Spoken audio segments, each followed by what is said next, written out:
Thank you, Mr. Speaker. I rise today to honor Dr. Elson Floyd, the president of Washington State University, who passed away this past weekend.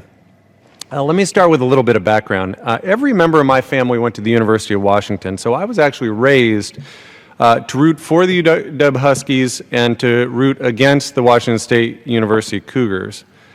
Now, before Dr. Floyd passed, I admitted to him that having worked with him over the years and having admired his leadership, I suddenly found myself rooting for Washington State University too. You'll be glad to know that eventually my family started talking to me again. I was proud to call Elson Floyd a friend and a partner. He led the university during incredibly difficult times in our economy, and he never hesitated to make tough decisions that he believed would be best for his university and best for his students. That even include cutting his own salary during the Great Recession. He fought for opportunities for his students, and in fact, the number of students of color at WSU doubled during his tenure.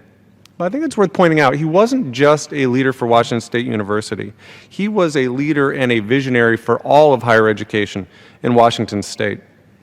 It wasn't just about what was good for Washington State University. It was what was good for higher education. How do we make sure we have an ethic where we're advocating for more people to have more opportunities to get more education to higher levels? He understood that.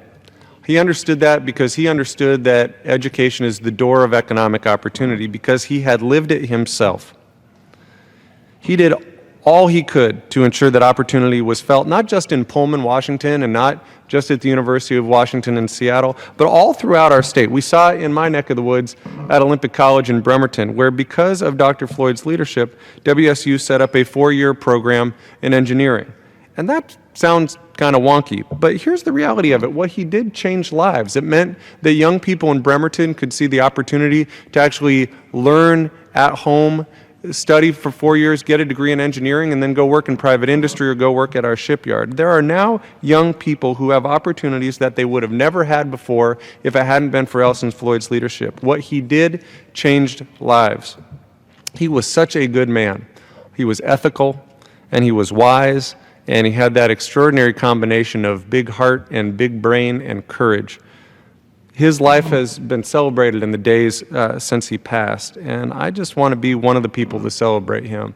I'm going to miss him, and I want to extend to the entire WSU community my condolences, but most importantly, I want his family to know that we lost a very special person and that our thoughts and prayers are with them.